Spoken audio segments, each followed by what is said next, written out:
성탄절에 선물도 좀 주고받고 하셨습니까? 성탄절에 선물 좀 받으셨나요?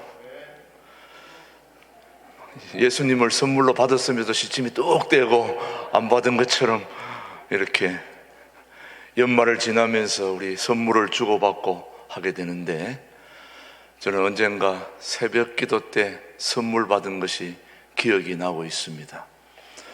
기도를 하고 있는데 누가 옆에서 뽀시락 하면서 까만 봉지를 하나 들고 오셨는데, 그거 봤더니 호두과자하고 땅콩이시더라고요. 목사님한테 가져와서 귓속으로 얘기를 하시더라고. 딴 사람 주지 말고 목사님만 드세요. 건강을 챙기셔야 되니까. 그래서 받아서 나눠 먹었던 적이 있습니다. 하나님이 우리에게 주신 가장 소중한 선물이 있다면 그것은 바로 신약, 구약, 성경 66권이 될 것입니다. 이 세상에 가장 소중한 선물이 바로 살아계신 하나님의 말씀인 구약 39권, 신약 27권, 39, 27 합하여 66권의 성경이 우리에게 가장 소중한 선물이라고 저는 믿습니다. 여러분도 거기에 별반 다른 의견은 없을 거라고 생각합니다. 그 성경 66권, 하나님이 주신 최고의 선물이 우리에게 교훈하는 게 두 가지입니다. 하나는 버릴 것을 얘기하고 또 하나는 잡을 것을 얘기합니다. 무엇을 버리고 무엇을 잡을 것인가, 이것을 받을 수 있고 버릴 수만 있다면 여러분은 최고의 인생을 살다가 하나님 앞에 가게 될 것입니다. 이 세상에서 가장 성공한 사람을 꼽으라면 바로 버릴 것을 버리고 잡을 것을 잡은 사람이 성공한 사람이다. 저는 그렇게 평합니다. 그렇습니다. 인생의 행복과 성공은 버릴 것은 버리고 잡을 것은 잡는 그런 지혜가 필요한 거죠. 저는 매년 이 이야기, 이 사건은 꼭 한 번씩 해드리고 싶어요. 왜냐하면 너무나 소중한 교훈이니까. 지난해도 말씀을 드렸습니다만 올해도 또 말씀을 드립니다. 우리가 동두천에 살고 있으니까 전곡, 연천, 백마고지, 북한이 얼마 멀지 않은 곳에 우리가 살고 있습니다. 그 전방부대에서 일어났던 일이죠. 전방부대의 인근마을에 살던 젊은이가 불발로, 다시 말하면 터지지 않은 그런 포탄을 하나 주었던 거죠. 이 박격폭탄, 터지지 않은 박격폭탄을 주어서 버리려니까 너무 기념될 것 같아서 그것을 보관하고 있었던 거죠. 그리고 그 후에 결혼을 해서 이제 아이를 낳았는데, 그 젊은이는 결혼 후에도 이 박격폭탄을 기념으로 버리지 못하고 계속 간직하고 있었던 거죠. 사내아이가 이제 태어나고 아무 일 없이 건강하게 잘 자라주었죠. 그런데 그 아이가 초등학교에 입학하고 3학년이 되던 때입니다. 여러분, 초등학교 3학년이면 호기심이 가득한 때입니다. 무엇이든지 잡으면 그냥 두지 않는 그 나이가 바로 3학년입니다. 그러다 보니 그 아이가 집안에 이것저것 다 쑤셔거려가지고 다 찾아내고 밟고 때리고 파괴하고 그런 나이인데, 이 아이가 딱 눈에 들어온 게 이 박격폭탄이 눈에 들어온 겁니다. 아이고, 이거 뭐야? 그냥 꺼내가지고 전자제품도 막 뜯어제끼는 아이인데 이게 신기한 거야.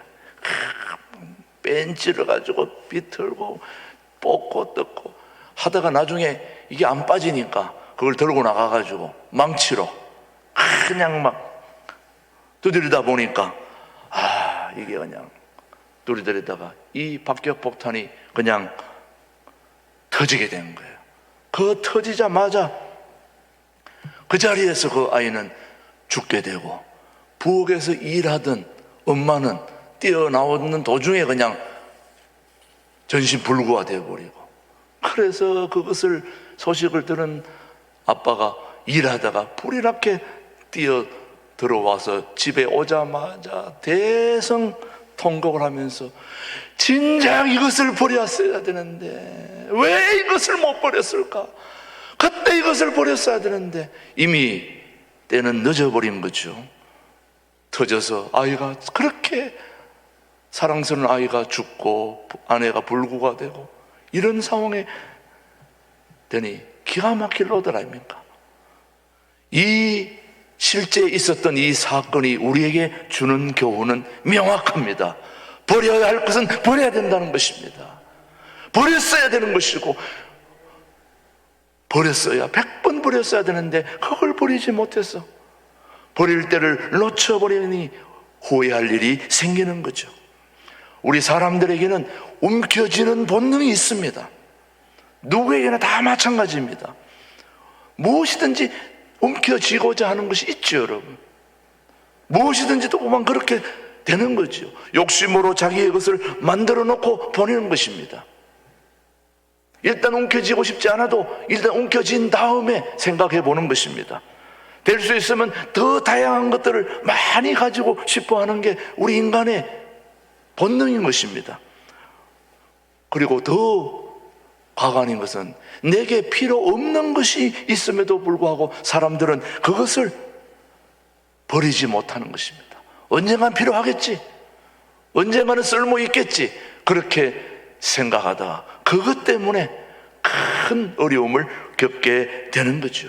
언제 폭발할지 모르는 이 박격 폭탄처럼 말이죠. 사랑하는 교우 여러분, 버릴 것은 버려야 하는 것입니다. 버릴 수 있는 지혜를 달라고 기도해야 됩니다. 그런데 눈에 보이는 것들은 뭐 별스럽지 않은 물건일지라도 버리지 않아도 조금 불편할 뿐이지 그다지 큰 영향을 주지 못할 수도 있습니다. 그러나 오히려 눈에 보이지 않는 것들이 삶에 큰 영향력을 주어서 그것이 인생을 망칠 때가 많다는 걸 우리는 명심해야 됩니다. 그래서 사람들은 이러한 사실을 잘 알면서도 그럼에도 불구하고 쉽게 버리지 못하는 것 때문에 우리 인생에 어려움이 생기는 것입니다. 뭐 예를 들면 나쁜 습관, 버려야 할 친구, 성격, 이런 모든 것들을, 정말 인간관계 쉽지 않습니다, 여러분. 인생을 살아보신 분들은 알겠지만 결코 쉽지 않습니다.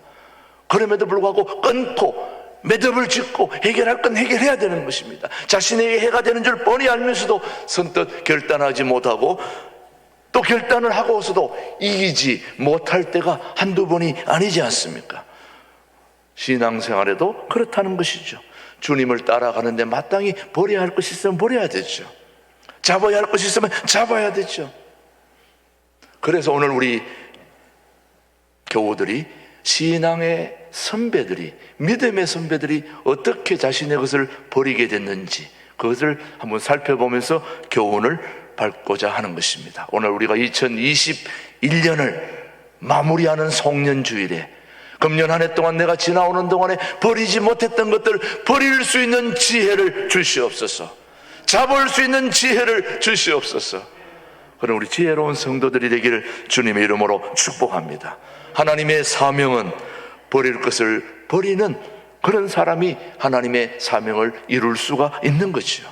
버릴 때는 버려야 한다는 걸 우리 베드로가 우리에게 교훈합니다. 먼저 마가복음 17장 18절 말씀 우리 한번 보십시다. 시작. 예수께서 이르시되 나를 따라오라. 내가 너희로 사람을 낚는 어부가 되게 하리라 하시니 곧 그물을 뭐하고 버려두고 따르니라.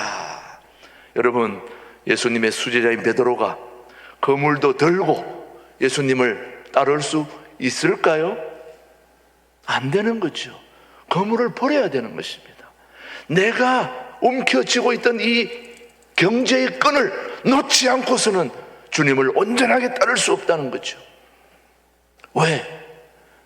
그 경제의 끈을 주님이 책임져 주시니까 내가 놓아야 될 건 놓아야 되는데 그거 쥐고 따라가겠다는 거 아닙니까, 여러분?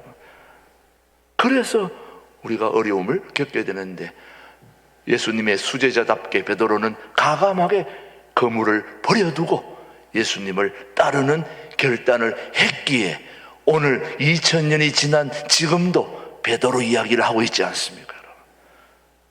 저는 우리 성도들이 베드로처럼 버릴 수 있는 건 버리고 따를 수 있게 되기를 바랍니다. 두 번째, 야고보와 요한은 어떻게 했는지 역시 마가복음 1장 20절의 말씀을 또 우리에게 교훈을 하고 있습니다. 한번 보십시오. 마가복음 1장 20절 시작. 곧 부르시니 그 아버지 세베대를 품꾼들과 함께 배에 버려두고 예수를 따르리라. 야고보와 요한도 역시 뭐를 버렸다고요? 아버지 세베대를 품꾼들과 함께 배에 버려두고 예수를 따라가니라. 혹시 잘못 이해하면 부모를 버리라는 건가? 그런 건 아니죠.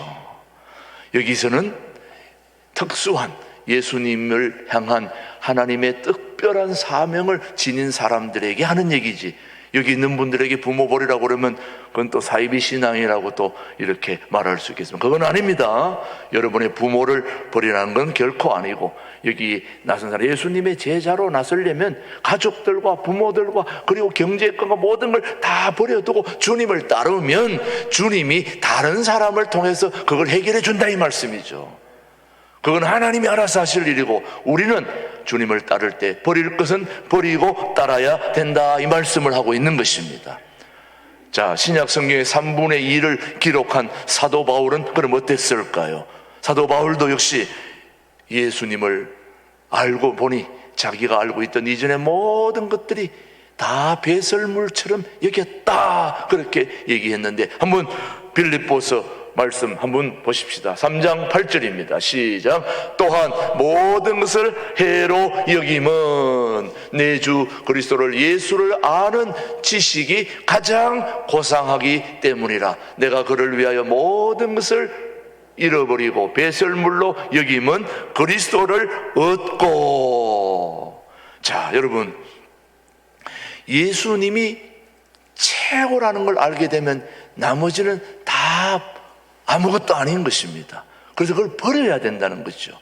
또 사실은 사도 바울이 예수님을 알고 보니까 지금까지 내가 세상에서 알았던 최고의 학문, 최고의 가문, 그 모든 것들이 다 배설물처럼 보였다 이 말입니다. 저는 오늘 여러분들의 삶이 그렇게 되기를 바랍니다. 내가 잡고 있는 것, 내가 바라보는 세상의 모든 것들이 귀하고 소중하겠지만은 주님을 알고 나면 그것은 아무것도 아닌 것입니다. 배설물로 이길 줄 아는 그런 가치관이 뚜렷한 우리 교우들이 되기를 주님의 이름으로 축복합니다. 예수님을 최고로 여기는 그런 최상급의 신앙이 되기를 주님의 이름으로 축복합니다. 사랑하는 교우 여러분, 오늘 본문 출애굽기 4장 3절 말씀은 우리에게 교훈합니다. 자, 한번 보십시오. 시작. 여호와께서 이르시되 그것을 땅에 던지라 하시매 곧 땅에 던지니 그것이 뱀이 된지라. 모세가 뱀 앞에서 피하니. 지금 하나님께서는 사명 앞에 서 있는 모세를 향하여 손에 들고 있는 지팡이를 뭐 하라고 그랬습니까? 던지라. 오늘 설교 제목으로 말하면 버리라는 것입니다. 뭘 버리라는 것입니까? 지팡이를 버리라는 것입니다. 여러분, 지팡이가 왜 필요합니까? 지팡이는 의지하게 하기 위해서 있는 것입니다. 지팡이를 폼으로 들고 다니는 건 아니잖아요. 여기 계신 분들 중에는 지팡이 가지고 다니는 분이 제가 아직까지는 잘 안 보이시는데, 조금 더 힘들면 뭘 가지고 다녀야 됩니까? 지팡이를 가지고 다녀야 됩니다. 우리 교우 중에도 한 분은 지팡이를 늘 달고 가지고 다니는 분이 있는데, 그거 아니면 넘어질 수밖에 없기 때문에 그걸 가지고 다닙니다. 지팡이는 의지하기 위해서, 나이가 드셔서 세잔에서 힘이 들어 험한 길을 오르내릴 때 사람들은 지팡이를 필요로 하게 되는 것입니다. 특별히 이 말씀이 기록될 당시에 이 광야에서는 양을 치는 목자들에게는 지팡이는 반드시 필요합니다. 왜? 양을 뭐 해야 되니까? 보호해야 되니까. 그래서 호신의 도구로 쓰는 거예요. 이 양들을 보호하기 위해서 사자나 곰이나 또는 일이나 짐승들이 올 때 맨몸으로 그 짐승들을 해결하기에는 너무 벅차기 때문에 뭘로 해결해야 된다고요? 지팡이로 그냥 휘둘잖아요, 여러분. 여러분 싸울 때도 지팡이 가지고 오지마! 막 이렇게 하는 분 봤어요, 안 봤어요? 겁을 주잖아요. 호신의 도구로 지금 양의 생명을 지킬 때 그 지팡이를 사용하는데, 모세에게 이 지팡이를 버리라고 하는 것은 네 몸을 보호할 수 있는 걸 버리라는 그런 얘기입니다. 이제부터는 내가 너를 보호한다. 너 자신을 너가 보호하려고 들고 있는 이 지팡이는 잠시는 도움이 될지 모르지만 진짜 어려울 때는 그 지팡이 도움 안 돼. 내가 도와줘야 돼. 그러는 지팡이를 뭐하라? 지팡이를 들고 있는 한 하나님을 의지하지는 않습니다. 지팡이를 의지하지. 여러분 잘 생각해 보세요. 여러분이 지금 쥐고 있는 지팡이가 무엇인지, 그 지팡이가 여러분을 도와줄 수 있을 것인지 한번 생각해 보세요. 그렇지 않다면 그 지팡이는 버려야 합니다. 하나님이 도와주시는 걸 잡아야 되는 것입니다. 사랑하는 교우 여러분, 지금까지 하나님께서는 모세에게 너가 지금 의지하고 있는 것과 스스로 자신을 보호하고자 하는 호신의 도구들을 다 던져버리라. 지금부터는 내가 너를 보호할 것이다. 그렇게 보는 거죠, 여러분. 우리 신광두레 교회 버려야 할 거 버려야 됩니다. 우리가 의지하고 있는 게 무엇일까요, 여러분? 건물입니까? 아니면 눈에 보이는 어떤 가시적인 것입니까? 다 버려야 됩니다. 하나님이 도와주셔야 되는 겁니다. 하나님이 함께 해주셔야 될 줄로 저는 믿어요. 우리 눈에 보이는 가시적인 것들은 금방 사라져버리고 맙니다. 우리가 믿음이 떨어지고 우리 자신을 의지하고 그러면은 이 건물은 하나의 창고에 지나지 않아요. 아무것도 아니에요. 그러나 우리가 믿음이 든든해지고 하나님을 절대적으로 의지할 때는 영광의 도구로 쓰임받게 될 것입니다. 사랑하는 교우 여러분, 경기에 임하는 선수들을 보십시오. 여러분, 경기에 임하는 선수들은 될 수 있는 대로 자기가 가지고 있는 것을 최소한 함께 줄여야 되는 것입니다. 그래야 몸이 가벼워야 경쟁에서 이길 수가 있습니다. 내려놓아야 할 짐들 다 내려놓아야 됩니다. 벗어버려야 될 거 다 벗어버리고. 축구하는 선수들 외투 입고 하는 거 봤어요? 축구하는 선수들이 잠바 두꺼운 거 입고 뛰는 거 보셨냐고요? 경기할 때는 입고 나와요, 안 입고 나와요?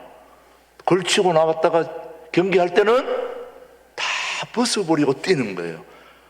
그것도 반바지, 반팔, 가능하면 줄일 수 있도록. 그래서 요즘 기능성 옷들이 많이 나오는데 그 옷들이 보면 몸에 다 쫙 달라붙어 있어요. 몸에 딱 달라붙어서 최소한 경쟁에서 유리한 그런 고지를 점하기 위해서 최고로 가볍게 해야 경기에 이길 수가 있는 거죠, 여러분. 그래서 오죽하면 수영 선수들은 머리까지 박박 밀고 나오겠어요. 물의 저항을 받으니까. 조금이라도 저항받고 장애물이 되는 것은 다 버려야 되는 것입니다. 마찬가지입니다. 우리가 주님의 일을 위해서도 가장 먼저 해야 할 것은 버려야 할 것을 버리는 일인 것입니다. 우리의 영혼을 가볍게 해야 됩니다. 고난 중에 있을 때는 가장 먼저 해야 될 일이 버릴 것을 찾는 일입니다. 사랑하는 교우 여러분, 풍랑을 만난 배는 가장 먼저 버릴 만한 짐들을 선택하게 되는 거죠. 이것을 버릴까 저것을 버릴까. 최소한 식량은 가지고 있어야지. 식량을 가지고 있다가도 식량 중에서도 무거운 거는 버려야 됩니다. 가벼운 식량만, 그러지 않으면 이 풍랑에서 배가 뒤집어지고 죽는 수밖에 없는 거예요. 때에 따라서는 값이 나가는 화물들을 몽땅 버려야 될 때도 있습니다. 왜? 살기 위해서는, 생명을 건지기 위해서는 어쩔 수가 없는 거죠, 여러분요. 인생의 고난 중에도 우리가 해야 할 일은 우리의 영혼을 가볍게 해야 주님 앞에 갈 수 있는 거죠, 여러분. 사랑하는 교우 여러분, 인생의 영혼이 가벼워질 수 있게 되기를 바라면서 무엇을 버려야 될지 좀 고민해 보시기를 바랍니다. 하나님께서 보시기 기뻐하지 아니하시거나 싫어버리기를 원하지 않는 것들을 참아버리며 영혼을 맑게 하는 것은 매우 소중하고 중요하다는 걸 잊지 않게 되기를 바랍니다, 여러분. 버릴 것을 버린 다음에 두 번째, 뭐 해야 될까요? 잡아야 하는 것입니다. 지팡이를 던져버린 후에 잡아야 할 것은 바로 뱀의 꼬리인 것입니다. 뱀의 머리입니까? 꼬리입니까? 자, 모세의 손을 떠난 지팡이는 뱀이 되었어요. 모세가 놀라서 그 뱀 앞에서 피하자 하나님께서 뭐라고 말씀하셨는지 출애굽기 4장 오늘 본문 말씀입니다. 시작. 여호와께서 모세에게 이르시되 내 손을 내밀어 그 꼬리를 잡으라. 그가 손을 내밀어 그것을 잡으니 그의 손에서 지팡이가 된지라. 야, 여러분, 현대 과학적 사고로 볼 때에 뱀은 인간의 적수가 도저히 될 수가 없습니다.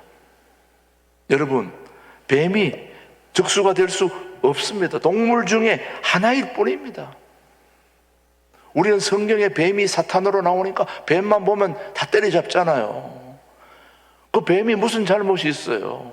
지나가는 뱀만 보면 막 전부 다 신앙인들은 이게 갑자기 머리가 다 서가지고 꽃 돌멩이든지 뭐 막대기든지 사정없이 내리패잖아요. 그 뱀이 무슨 잘못이 있어요? 저도 그렇습니다. 지나가는 뱀만 보면 그냥 굴 속에 들어가는 것도 꼬리 잡아가지고 빼가지고도 그냥 아작을 내버리거든요. 그래서 저도 전화놓고 생각해보면 그런 거 뱀은 그게 아닌데 그렇게 죽어야 될 이유가 없거든요. 그런데도 불구하고 우리는 뱀을 그렇게 사정없이, 뱀은 우리 인간에게 적수가 될 수는 없습니다. 가끔 뱀에게 물려 고생하거나 어려움을 겪는 경우도 있죠, 여러분. 물론 독이 있는 그런 뱀을 만나게 되면 혹시 또 열대지방의 방울뱀이라든지 이런 독성들이 있는 뱀은 생명을 앗아갈 수도 있습니다. 그러나 결코 그 뱀이 한두 명의 사람을 목숨을 앗아갔다고 해가지고 인간의 적수가 될 수 있는 것은 아닙니다. 그러나 우리가 명심해야 될 것은 뱀이 동물일 때는 아무것도 아니지만 영적인 의미에서 뱀은 다른 것입니다. 뱀이 인간을 유혹하고 타락하게 하여 죽음에 이르게 한 원수로서 하나님의 백성을 상해하는 사단의 세력을 상징하는 것이 영적인 뱀입니다.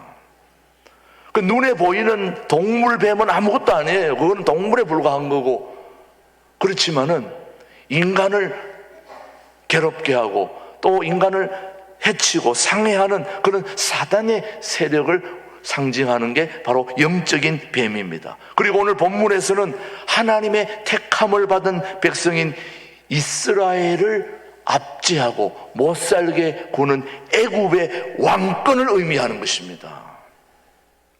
그것이 바로 영적인 뱀이에요.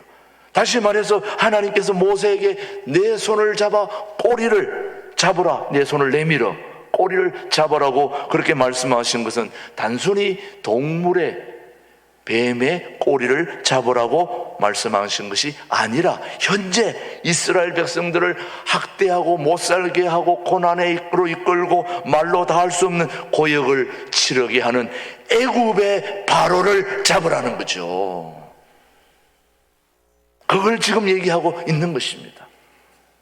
인간의 눈에 보이는 그런 뱀은 동물에 불과한 것이지 그것은 잘못이 없는 거죠. 뱀이 사탄을 상징한다고 해가지고 발로 차고 못살게 구는 것은 동물 학대에 불과한 거예요. 그건 잘못된 거예요. 흥미로운 것은 하나님께서 잡으라고 하신 부분이 하필이면 뱀의 머리입니까? 꼬리입니까? 예? 꼬리입니다. 꼬리. 뱀은 목을 잡아야 안전합니다. 저도 예전에 뱀 잡다가 꼬리를 잡았다가 확 돌아와가지고 물릴 뻔했던 적이 한두 번이 아니었습니다. 네, 여러분도 뱀 잡을 때는 어디를 잡아야 돼요? 목을 잡아야 됩니다. 목 꼭 잡으면 꼼짝 못합니다. 근데 꼬리를 잡으면 이 뒤틀레가 돌아와요. 비틀대면서 달라대 뱀의 공격을 피할 수가 없는 것이죠.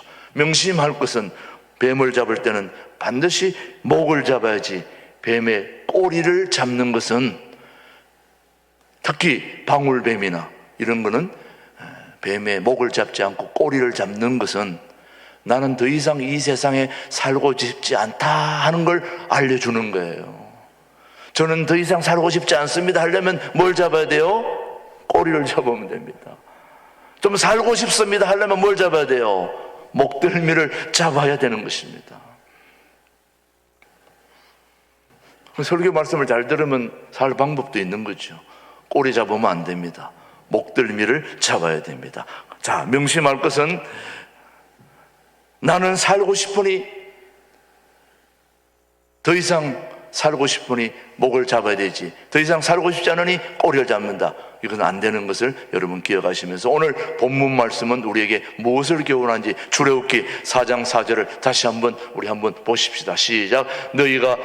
갈라디아서 출애굽기 4장 4절 말씀을 다시 시작. 여호와께서 모세에게 이르시되 내 손을 내밀어 그 꼬리를 잡아라. 그가 손을 내밀어 그것을 잡으니 그의 손에서 뭐가 된지라? 지팡이가 된지라. 하나님께서는 모세가 뱀의 꼬리를 잡으라고 말씀하셨는데 도대체 이게 어찌된 영문인지, 아까 얘기했던 것처럼 뱀의 뭘 잡아야 된다고요?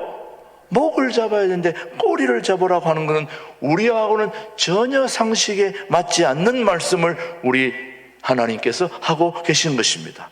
자, 이것은 오늘 저와 여러분이 꼭 명심해야 될 것은 믿음의 싸움은